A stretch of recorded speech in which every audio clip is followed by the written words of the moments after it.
here this morning on Saturday the 27th of September to hold the 50th anniversary of the Fairford, Filkins and Faringdon Ploughing Society. We're here at Asthall Farm, one of our most popular venues, by kind permission of Mr Ted Walker. It's a lovely site situated just off the A40 between Burford and Witney, and we're expecting a very large crowd. As you may appreciate, over the last few years the emphasis of the Ploughing Society has remained not solely on ploughing, but we've ventured into having a country show as well. So throughout the day, as well as having a large amount of ploughing, we've also got sheepdog demonstrations, gun dog demonstrations, the local hunts, lots of crafts and lots of things that get the general public more involved in the farming scene. We have a very large ladies' home craft and rural crafts tent here this time, probably the largest that we've ever had. It certainly looks like it's going to be a very good day. We've a steam engine coming past us now. There's not much we can do about that, it's part of the day. The secretary's tent is behind me. They're busy getting all the ploughmen into their right places. Always a very difficult job on a ploughing match. To commemorate our 50th anniversary this year, we will be blessing the plough, and the Reverend Ian Stewartson will kindly do this for us, which will be followed by prayers and singing of "We Plough the Fields and Scatter." We hope this will get the day off to a good start. Right then, Margaret, could you tell us how the entries are faring for our 50th anniversary? Well, this year we've got 119 ploughmen actually entered. We've got 15 pairs of horses, which is, more than last year. Last year we had 10 pairs, and we have 10 hedges. So all in all, a very good entry. 150 odd people, that's good. I think in all the years that this society has been going, every year there's been a steady increase in entrance, which is very good considering that the number of farms generally in the country is falling, so as popular as ever. Yes, and it's nice to see so many horses here today. It's 15 pairs is a very good number, very good indeed. Yes. Thank you, Margaret. We hope all goes well during the day. We'll see you again at the cup presentation ceremony later.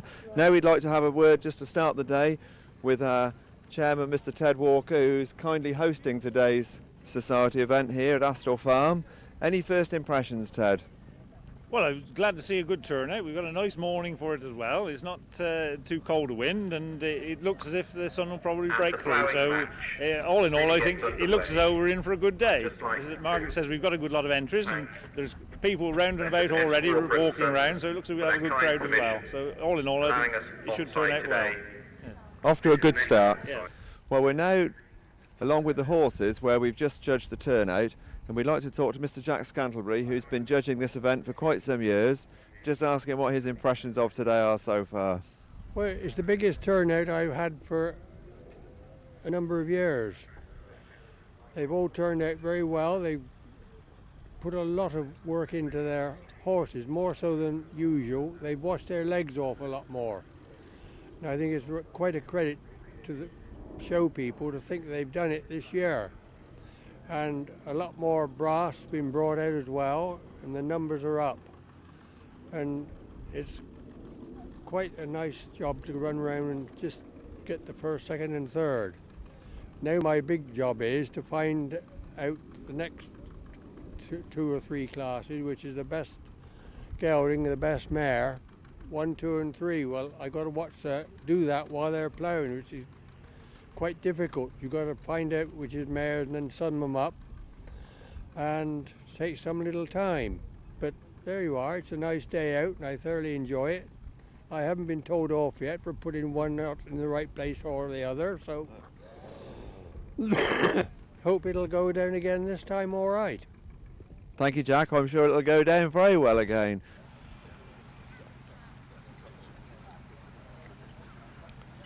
Well, we're here now talking to Mr Goff from Marshfield at Bristol, who, well, he'll tell you how many years he's been coming here. What would you like to tell us a little bit about your involvement with the Fairford and Filkins Society, Mr Goff? Well, I can't remember how many years, but it's an awful lot of years I've been coming, and I always seem to do quite well here. It's never the best of land. This is not your fault, because that's what the land is round here. But lucky enough, I seem to do quite well. Whether today, we'll see. That's good. As you say, it's an interesting comment you make about the land, because people have said that before, but I'm very pleased to hear you say it, because we're in the Cotswolds, and the Cotswolds is Cotswold brash. Well, there is no real good ploughing land in the Cotswolds. If you go down to Devon or somewhere, it's completely different soil. Yeah. And your horses, anything to tell us about this pair of nice horses in front of us? Well, Prince on the right, he's 17. He's a bit of a master at it, but the one on the left only had a collar put on 3 weeks ago. And after 1 week, we went to a plough match and we had a second, and the following week we had a first. And last Wednesday we won the overall championship with him. So it's not bad for a 3-year-old horse.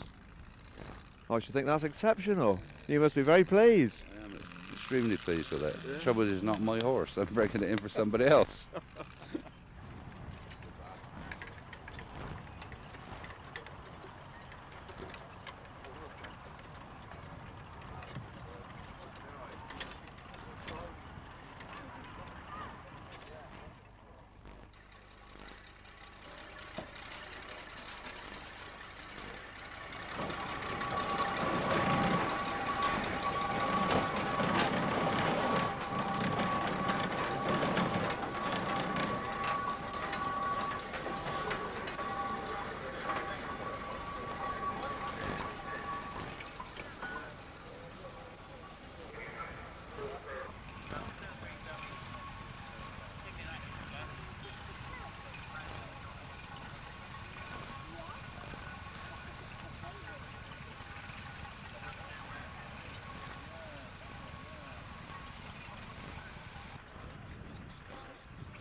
Well, we're here on the vintage classes now with John Muller, who's been steward in these classes and a member of the Fairford and Filkins committee for a good many years. Tell us how it's going today, John. Very well, actually, but we're starting on the high cut vintage tractors, and we got to go around rather a lot of tractors, so we don't want to be out up too long, but it's going very well at the moment.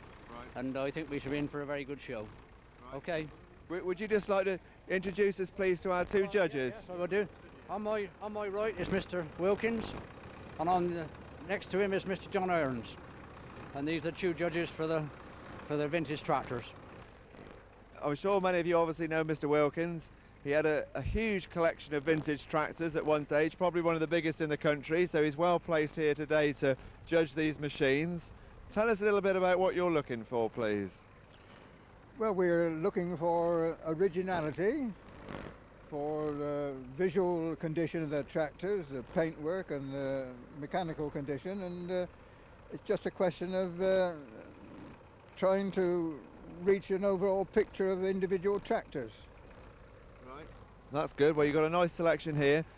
Mr. Hirons, how do you both have to agree, or when you have two judges judging, what happens there? Well, we do agree. Well, we have to agree. I mean, we all got different views, and of course, this is one of the problems with judging of any of these sort of things, that you do.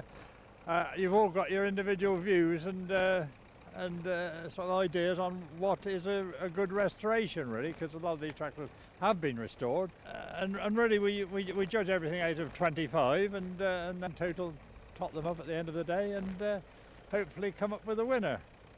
I've been, as you know, doing this for, well, ever since day one of the vintage tractors movement, and I've really seen it grown and grown and grown, and it's nice to see them not only showing them off, but seeing them actually work, and this is the beauty of it, I think, and it does give the public some idea of what it was in the old days.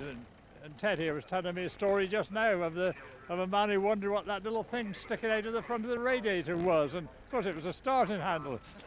And of course, us older people, we knew all about starting fortunes on a cold morning. So, you know, it just brings back the atmosphere of the old days, really. Thank you, John. And any last words, Ted? Well, I think we've nearly completed our sort of like apprenticeship now. Well, we're now in the high cut section, one of the most difficult forms of ploughing, and we're with one of the competitors and indeed founder members of our society, Mr. Doug Reed. And we're stood right by his opening furrows, and I'd just like to ask Doug for a few of his thoughts as we stand here today at Asthall Farm on the 50th anniversary of this ploughing match. James, well, ploughing apart is a magnificent sight. We're blessed with the weather. I always think with these sort of escapades, camaraderie is what it's all about. The ploughing, of course, is awfully important. Well, obviously we do our best. Every man comes to these contests to win, but only one man can win. But the thing is camaraderie, as I say. The company is good, the site's magnificent. I think the ground's going to plough very well, and we're looking forward to a marvellous day. Excellent. And just very briefly, just tell me a little bit about high cut ploughing, because that's the sort of higher echelons of the job. Yes, it is. That's quite right, James. And it's nice to see it perpetuated. We're perpetuating a style we're sometimes condemned for this. It's no longer practical, but it's a bit of our heritage. And this was devised many, many years ago, perhaps 200 years ago, obviously with horsepower then rather than internal combustion engines. And the object of the whole thing is to set up land in a high triangle so that seed was broadcast in on the upturned furrow and trickled down into the crest, you understand. Then a light set of horse harrows across it would bury all the seed to a uniform depth. And if the ploughing was sufficiently precise, it would come through then in drills, and it was hoed. But we're not getting those sort of conditions today. The land is ploughed so deep with modern kit that we've got a job to find the bottom. But nevertheless, we're fortunate with this site and to have a bit of grass to plough, which is a rarity. Right.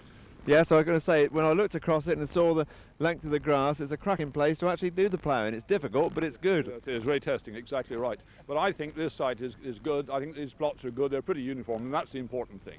That's the important thing. Well, the best of luck, Doug, for the rest of the day.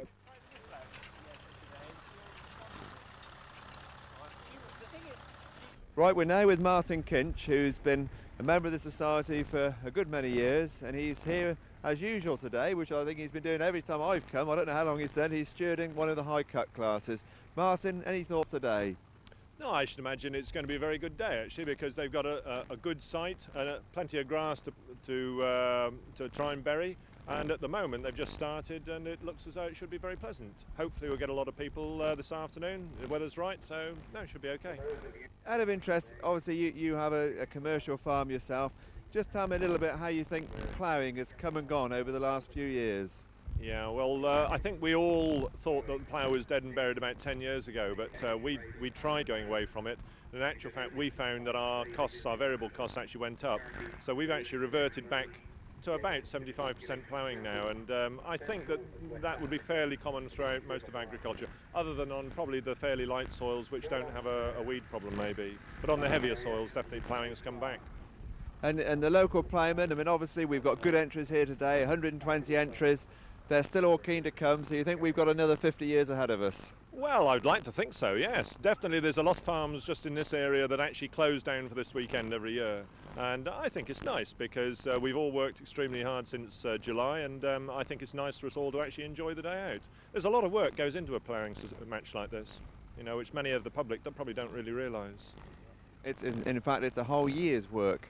Absolutely, yeah, and you know, even people until they actually go on the committee, they don't really realise that there's a lot of people who are unsung heroes behind the scenes on this job, and they do it because they love it. And may it last a long time too. On that good note, Martin, thank you. Okay, cheers.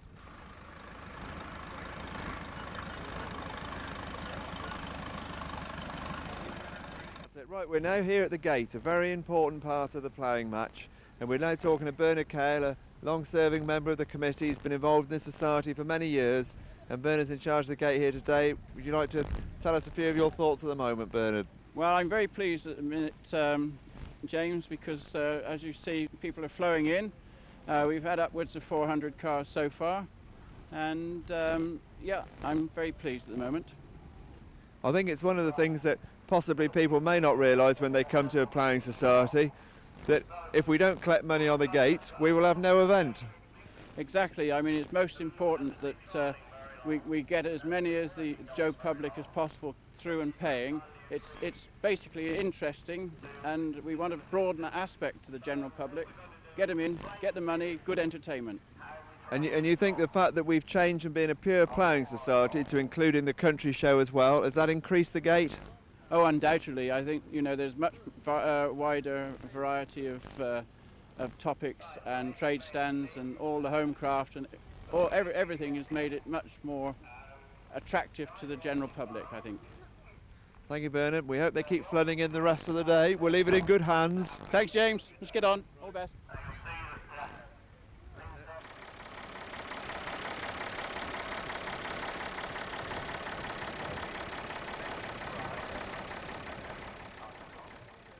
Right, now we're here. We've come across now Miles Saunders now, who's stewarding. Well, tell me what you're stewarding, Miles. This is Class 5. It's the semi-digger, restricted to 2 furrows, and in the world style ploughing competition. And how many times have you stewarded the ploughing match now? I think this is my 3rd time. Sort of graduated from the novices, where I spent 2 years, and now they've put me up into this the top class up here. So you know, it's rather nice to actually see, you know, how the perfectionists do the ploughing. Right. Nigel Pantry, ploughing in the world style, semi-digger class. Been ploughing in this class. This is a third year of ploughing in the class.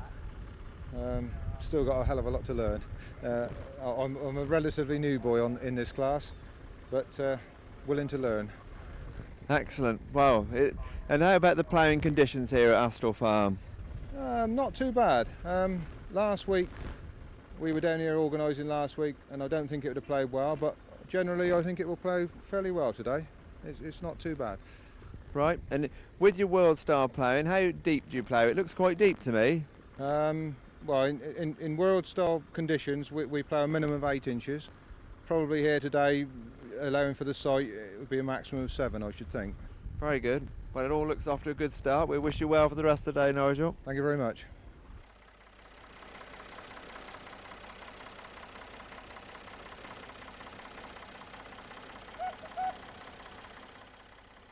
Right, now we're here now with the 2 stewards, David Horlick and Richard Cramner, who it's a very important part of the society is stewarding these men, because people, when it comes to it, they like the rules upheld. Now just tell us a few of your thoughts, David, here today. Well, we're fairly new to this, and it was a bit of a shock last year to come and find that we were doing the European one, because suddenly we find we're dealing with angles instead of straights, although they got to plough straight. So yeah, we've had to learn a few things about it, and I think this year has been an eye-opener, because we've got some new lads in, and we've really had to find out what it's all about. Right, well that's interesting. Perhaps Richard, you could just explain briefly, we have angles. Yeah, basically the situation is that they open up with a straight line, obviously for a scratch, and then that's judged. So judges around, they have to wait till that's been judged before they go any further, and then they're working three widths down basically, and then lining up with the neighbour's plot again, so they end up with basically a triangle to fill in, and that's the art really, is filling in the right bits, you know, within the time period obviously, and there's a lot more skill to it, you know, than the conventional reversible sections. Right. Challenging. That's a good word. And David, just briefly, how many acres a day could these big boys handle now? Well, I was just talking to that big one down there with the 7 furrows, and I said, you must be working in some big fields, and he said, well, we have 100 acre fields. So yeah, I mean, they'd be doing a lot of acres a day, but it depends on the size of the field. I mean, once you get these lads in a big field, when they can get a lot of straight work, they must be knocking off 40 acres a day, 50 acres a day perhaps, but you know, yeah. I'm not in that league. I mean, we're times move on, as they say. Everything gets bigger and faster. Now we've got Alex coming down towards us now, one of the ploughmen, and we'll talk to him in a minute. Thank you very much, David and Richard. We'll see you later. Yes, thank you. Right, well I hope we didn't put you off. This is Alec Wilkinson now from Great Roll, right? We've just stood in front of you as you came down. Yeah. Tell us a little bit about your thoughts today at this ploughing match. Well, I've been coming here for the last 5 years to this match, all around the countryside, and as it's the 50th year, I wanted to make sure I got here, and worked extra long this week, make sure we could have all have the day off, and pleased to be here. That's excellent. And your tractor and plough, when you're in home in normal conditions, how much can you plough? Or anything from 35 to 45 acres a day. God, For a press. that's a lot, isn't it, really? Yeah, it's good acreage on a good day, on a sort of 12 to 14 hour day. And this European ploughing, is this the same style that you use at home, as it were? Well, it depends from field to field. I mean, we do use it in awkward shaped fields, yeah. So, yeah, we do use it quite a lot. Good. Thank you very much for talking to us, and we wish you well the rest of the day. Okay, thank you.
What's that?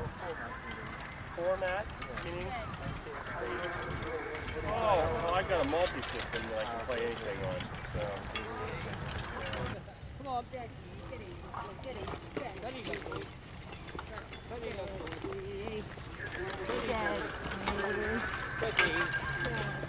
Steady, boy. Steady, boy. Steady, boy. Steady's up, boy. Steady, boy. Steady's up, boy. Steady, boy.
This morning we're lucky to have Ron Lydiard with us.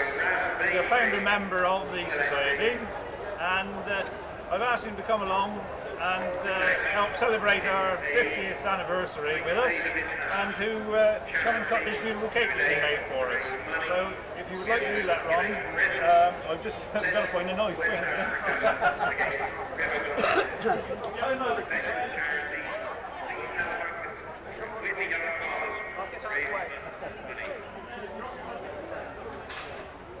There we are.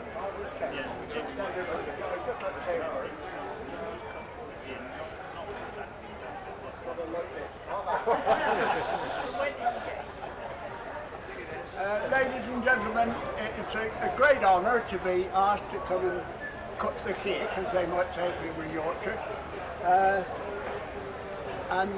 But I would ask you just to let me reminisce for a second or two. I think it was a wonderful thing when the committees of the Faringdon, Fairford, Filkins and Burford farming clubs got together and decided to start something like this. It wouldn't be quite as big as this in those days, 50 years ago. It really was an achievement, and I think if there was one prime mover of the whole thing, it was probably, Chris tells me it was William Gammon. I always thought it was Walter. But he offered his farm at Warren Cross, Letchley, and that's where the first, 50 years ago, the first ploughing match was held. Down those 50 years up to now, there are many, many people who did one hell of a lot towards keeping it, and making it, help to leading it to what it is today. I can mention, as I mentioned, Mr. Gammon, there was Harry Gale, there was Phil Howe, there was Rowley Morn, there were many, many more. Sadly, a lot of them are no longer with us, and I would ask you just to think for a few moments of all those people, farmers mostly, old Ted Ayres and another who comes to mind, and they did so much to lay the foundations of what you see out there. And I would ask you just to be quiet for a second or two, just think of those people. A lot of you, well, some of you would have known who I'm talking about. But without them, we should probably be here today. Thank you very much. Think of them when you're walking around occasionally. They're probably watching us anyway. So I would like to ask you to raise your glasses to the success and to say that Jim here has asked me to come along in 50 years' time and cut the keg again. Good luck to the future.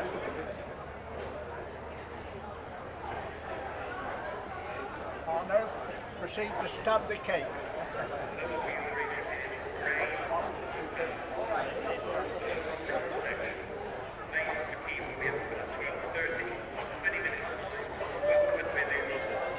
Thank you very much. That's very good.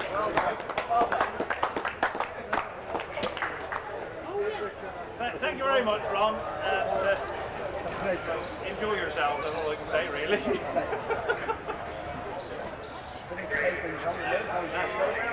Yeah, help yourselves with a bit of food. Thank you very much. Hopefully you'll have a bit of cake before you go.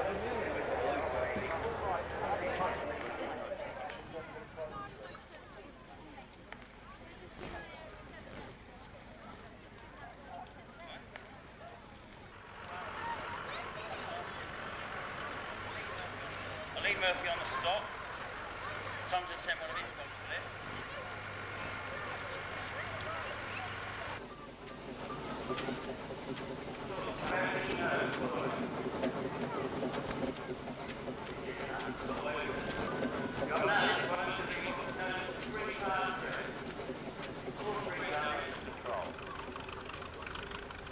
Now you describe the dog as relatively easy, not overpowerful, but uphill for pushing 4 or 5 sheep about. Could be found wanting if it was 400 or 500. Now, just to prove that it's not a one-sided dog, we'll call it back and send it off to the right.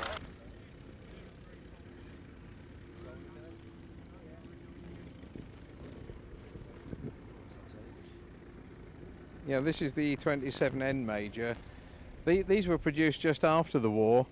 What happened was Fords wanted to improve their tractor quality from the Fordson N we've just seen, and the E27M was the best that the ministry would allow them to do. They were allowed to improve the back end. You'll see it's got a more efficient back axle, but it's still the same old TVO engine. Very popular tractor, very high. As you can see, a bit of a lean on it, but quite a nice tractor when you got it. You'd have had to have an allocation for this, probably about 1946, 47. Various other applications, you know, with a belt pulley on the side there for thrashing and things like that. Yes, that's true. At that time they were still doing quite a lot of belt pulley work. Now this is the fraught moment when you get to the headland. You just got to bring the plough up. Pull the lever and up she comes. That's it.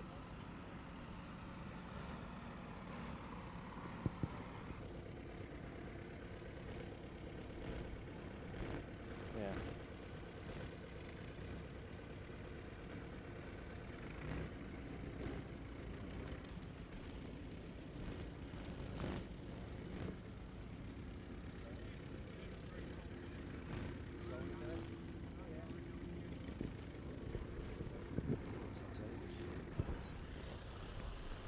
And line up for the next one. And lining up's half the secret of getting a straight furrow.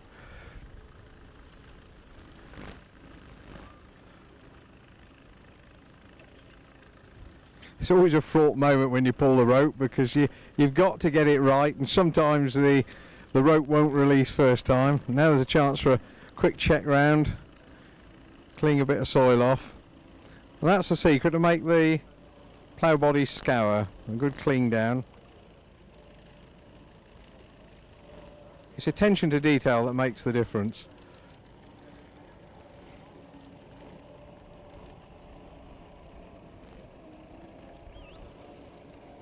And that groaning noise you can hear alongside, that's the older Fordson. We're going back to the 1930s now. And that's an utterly characteristic sound of a Fordson gearbox.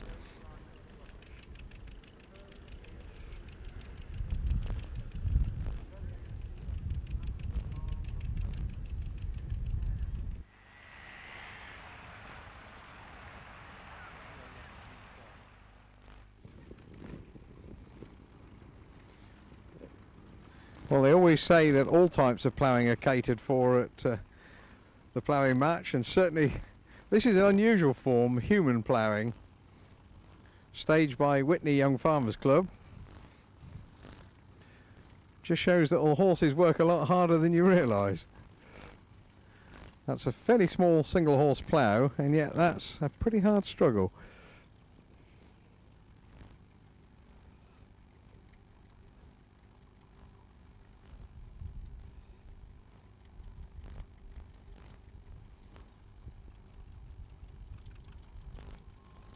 Maybe there's something to be said for the tractor.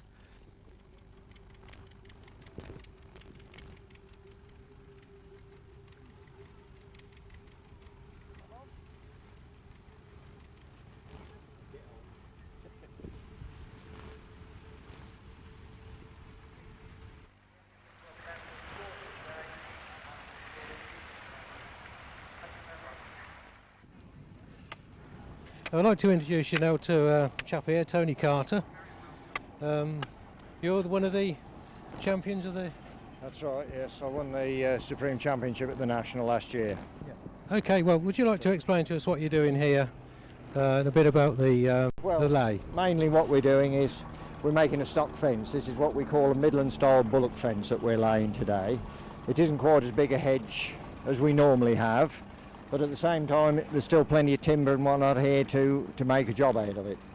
It's a little bit on the wild side today. We've got to pull it in together to get a line, as to what we call to get a straight line for competition work. But it's coming together quite well at the moment. The idea of it is to cut and chop as low as possible to the ground, leaving a clean stool at the bottom, or stump, whichever people may wish to call it, as to where your new growth comes from. You're required to cut as clean as possible with it so that your water, etc., runs off and doesn't allow the rot to start in it. Otherwise, if you get holes and that in the bottom of the stumps, they'll die off eventually. But that's the main idea. And with our Midland style, we lay approximately 9 inches off the stump line, that is the front line, to where the stakes are, normally around about 9 inches back, and keep the stakes around about 15 to 18 inches apart. And then we put the binders on the top, which binds a lot down, chop the top of the stakes off, and that is the finished job. But with our style, you want a nice, clean, straight face. We don't want any pieces protruding out, which we would call armchairs. You know, it's only a bit of slang that is, but it's what we call. So we want a nice straight face on it and everything packed in tightly on it. And a good clean back. The back wants to be nice and even and straight, the same as the front side does. And leaving the brash, that is the bushy pieces on the top of the binders, leaving them up the top. In other words, they're the pieces that probably stop cattle and whatnot getting over the top and chewing, etc.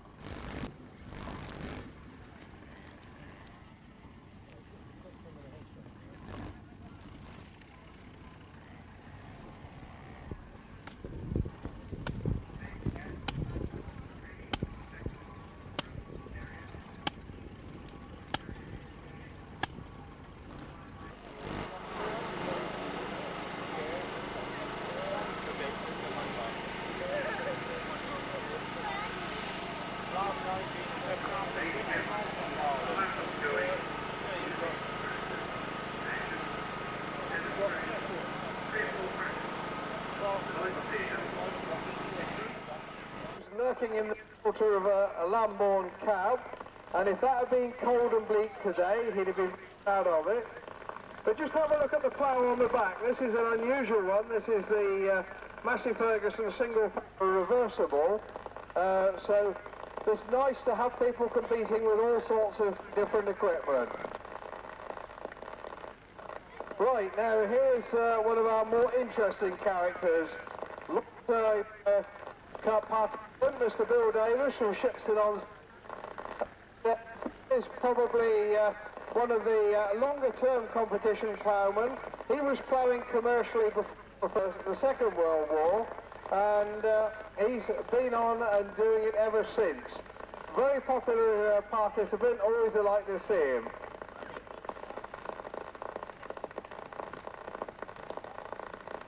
This is it, runs like a watch still, doesn't it? Right, number 147. This is Mr. Paris from Muscat Wick. Again, diesel 20, and it's nice to see what a vote of confidence there is in the diesel Ferguson. Some 50 years after it was built, they're still selling and still popular today. So that's some reputation. And he's a cunning chap. If you see him go round, you may see him slow down because he's got the reduction gearbox on there, so when he wants to, he can go very slowly indeed. So I'll warn the chap behind, he'll be up the back of his plough.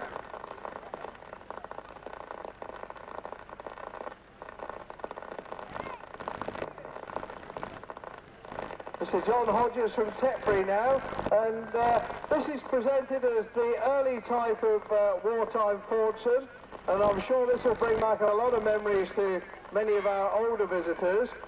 And what's more, I don't know where John's got it, but he's got a blend that doesn't smell too far wrong on the paraffin side. Mix that with the pipes, and you've got a smell that'll take you straight back to ploughing 50 years ago.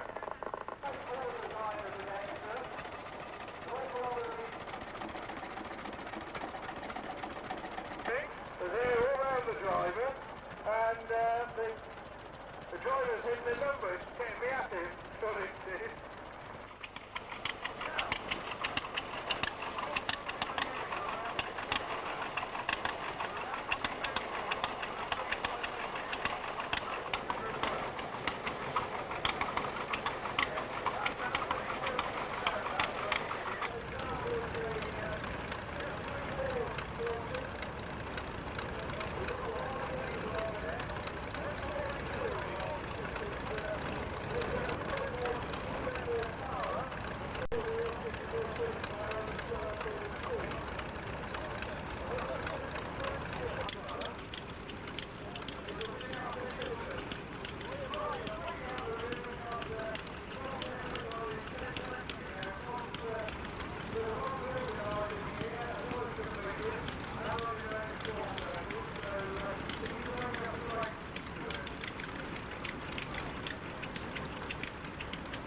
Again, heel, turn in, slice.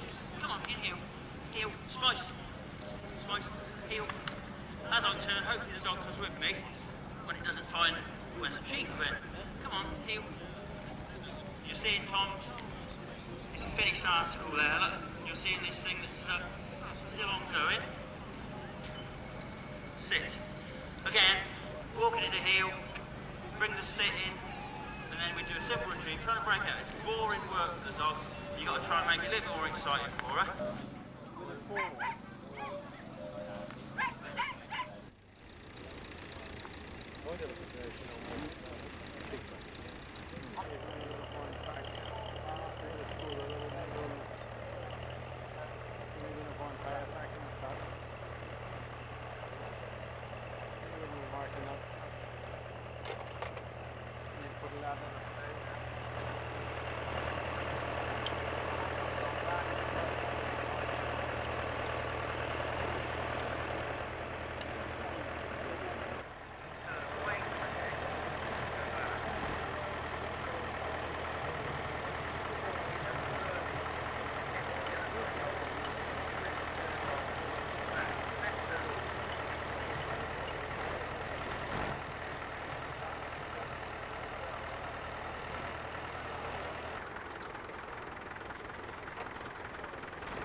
Joining the Anzacs race team for its very first public season, will you welcome please Andrew? That's Andrew over there, ladies and gentlemen, Andrew Curtis. You all right, Andrew? Oh, good. You're looking fit. Ladies and gentlemen, will you welcome please Terry Adams? Now, what do we do? Axeman, are you ready? Go. 1, 2, 3, 1. 2, 3, 4, 5, 6, 7, 8, 9, 10. Turns around on 10, 10 gone. 11, 12, 13, 14, 15, 16, 17, 18, 19, 20, 21, 22,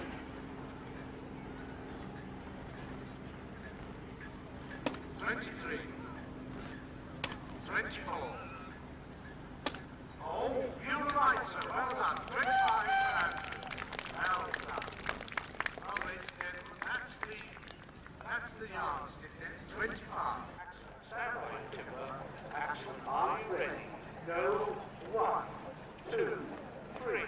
There they go. The clock is running. Come on, Terry. Come on, Andrew. Come on, ladies and gentlemen. Let's really get behind them. And the time was 9.3 seconds, ladies and gentlemen, for a 14-inch piece of timber. There they are, the Anzacs race team, ladies and gentlemen. Well done. Thank you very much. Thank you for your help. Now, in competitions in competitions or axe racing for this particular event, each axeman is required to use a minimum of 3 springboards on each side of the tree. But to do that, we would have to have a much longer pole. The foot of the pole would have to be buried in the arena to stop it from vibrating at the top. Now, we're not allowed to dig up the old arena, and so what we've done is we're using the shorter pole. We rigged up a metal stand with weights around the bottom. The Terry's using just 2 springboards to demonstrate the method used for this particular event. When I tell you, ladies and gentlemen, that the Royal Welsh Show earlier this year, this is one of the championship events that Terry won, and when I tell you that he went up and down a pole, which was half as tall again as this one, he used 3 springboards on each side of the tree, and he went up and down on both sides of the tree, chopped the top out in under 2.5 minutes. And so there he is, ladies and gentlemen, Supreme British Appellation Champion, Terry Adams. Well done, Terry.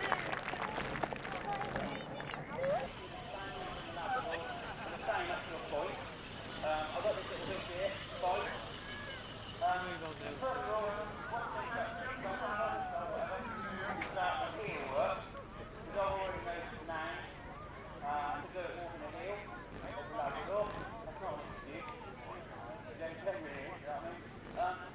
But even in the magazine,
Takes it as far as I've got, really.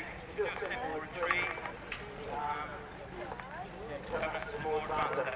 What I do, I put it on the dummy here. Long send it, so I stop at the end of the bow. And I just send it all over at a distance.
children, come to the house.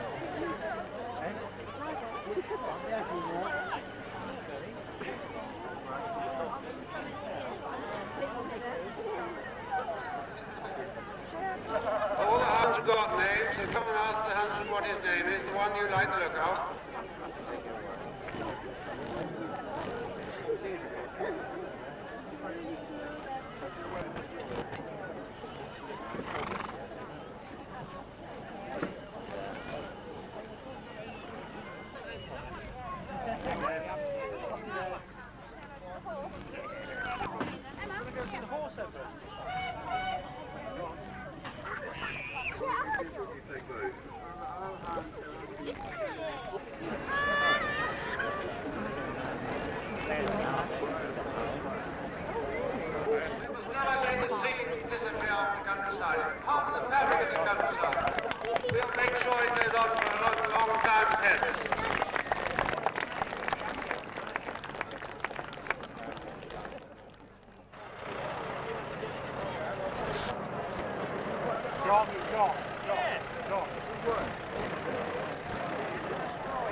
Thank you all for coming.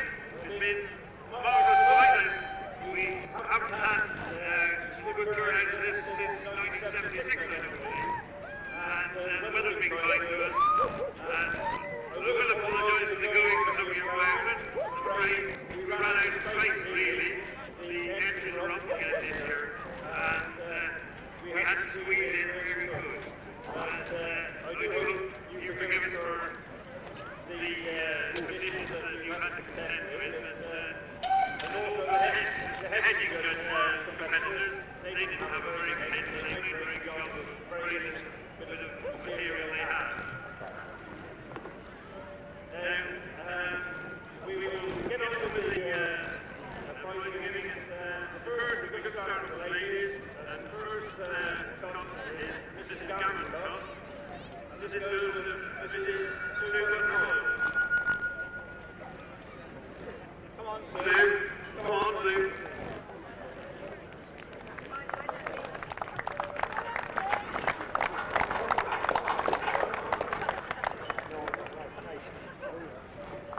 Well, I believe it's her first attempt at this competition, and she showed the others the way to do it now. Yeah. The children's cup is Mrs. James's cup, and this one is to be shared between Rosie Pantry and Amy Blackwell. I don't know quite how you're going to share this. You'll have to have 6 months each, I think. I hope you're good friends.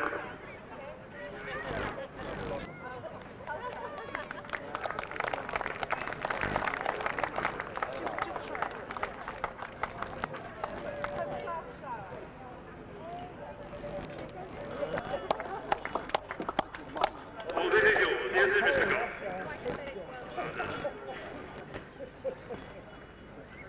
First prize, the OCM Cup, Arcos Tankard, the Rosetti Car, Mr. Gay House. I believe he's been winning this for a good many years over the years. Good on, Jack.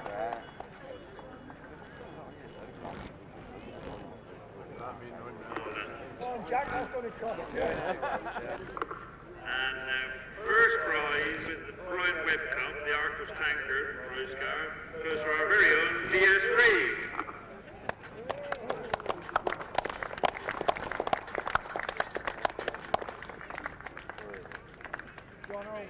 Well done, Douglas. I think you deserve this. You're the one that sort of kept this class going.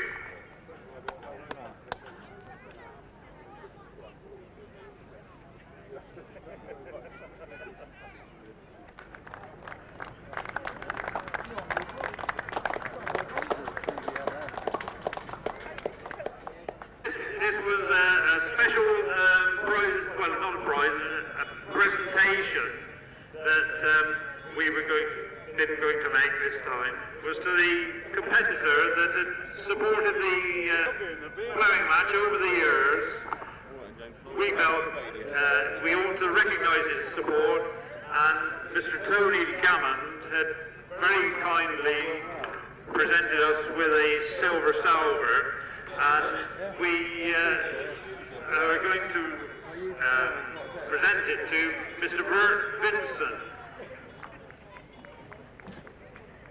Is Mr. Vincent here?